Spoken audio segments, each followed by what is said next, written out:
We're getting more conflicting information about the moments leading up to the killing of Trayvon Martin. George Zimmerman's family insists he was attacked by the teenager before he shot and killed him. Zimmerman's brother tells CNN medical records will help prove the shooting was in self-defense. Robert Zimmerman, the brother, spoke with Piers Morgan. Piers is standing by to join us in a moment. But first, listen to some of this exclusive interview.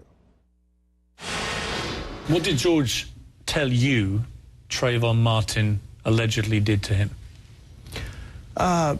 What has come out that I can talk about today is that Trayvon Martin somehow snuck up on him. And according to Mr. Crump, their own attorney, he was on, we don't know if this is verifiable information, but he was on the phone with his girlfriend. I don't know if that's a police source, but I know his attorney at least holds up the girlfriend as a source and says, Trayvon told him, no, I'm not running. I'm going to walk real slow. And Trayvon went up to George and said the first thing to George. And there's some discussion about, did he say, do you have a problem? Do you have a problem? Are you following me? Why are you following me? What did George tell you he said? One of those things, you know, do you have a problem with me following me? Why are you following me? Something like that. My brother drew back to grab his phone in retreat to call again 911 and say, well, now this person who I lost sight of and was not pursuing has now confronted me. That's what he did. He never got to make that call because he was attacked by Mr. Martin. And when you say attacked, what did George tell you Trayvon did to him? Well, I don't know. I believe that at the time, George knew he had sustained some kind of injury to his face or his nose. I don't know that he knew it was broken. I know that... You see, here's the weird thing. How do you explain, as a family, the video that came out last night with your brother within, not much time after this incident, walking around unaided, perfectly okay, with no apparent markings to his face? I mean, if you get a broken nose or the kind of head injuries sustainable from having your head smashed on a concrete floor, you're going to have blood everywhere. You're going to have visible injuries. There is nothing. I mean, we're looking at the images now. There's no visible sign of any attack. How do you explain that? We're confident the medical records are going to explain all of George's medical history, both how he was treated at the scene and how he was not. To me, his nose looks swollen in that video. I'm his brother.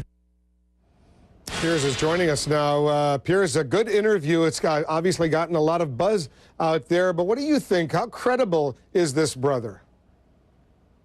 Well, you just don't know, Wolf. I mean, the bottom line is he and his father, George Zimmerman's father too, obviously, who came out the night before, and we didn't see his face, but he talked in a very, very similar way on the detail. And it seems that the family have an agreed line that they have come out to speak about what they claim happened. Now, there are some contradictions here. We know for a fact from one of the 9/11 calls that George Zimmerman was told to stop following Trayvon Martin.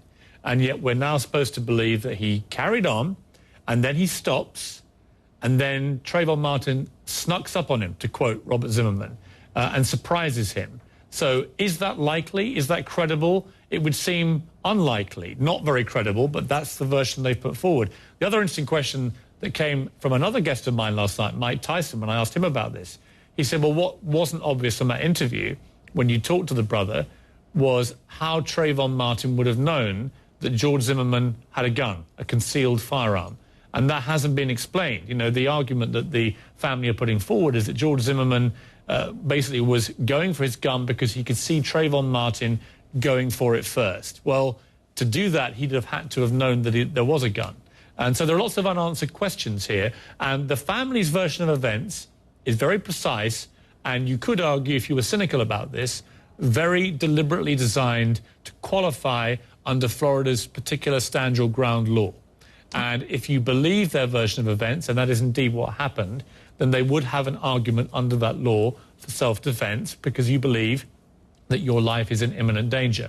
But if you look at all the facts in their totality and you deduce this is unlikely, given the fact that George Zimmerman was told on a 911 call, stop following this boy, but defied that instruction, carried on following, but is then supposed to have stopped and then been surprised, that in law, as Dan Abrams, the top legal advisor to ABC, tells me tonight, that sounds pretty incredulous. Yeah, it sounds to me, and you've done a lot more work on this story than I have, that we're probably going to see an arrest of Zimmerman pretty soon. But give me your thought.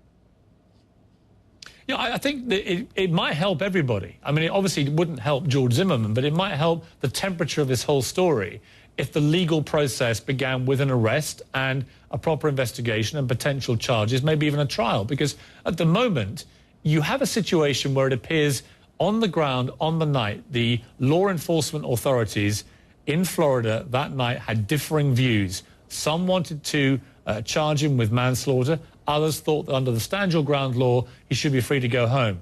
Well, clearly, if they were having that argument on the night, wouldn't the easier thing to have done would have been to have arrested him, at the very least?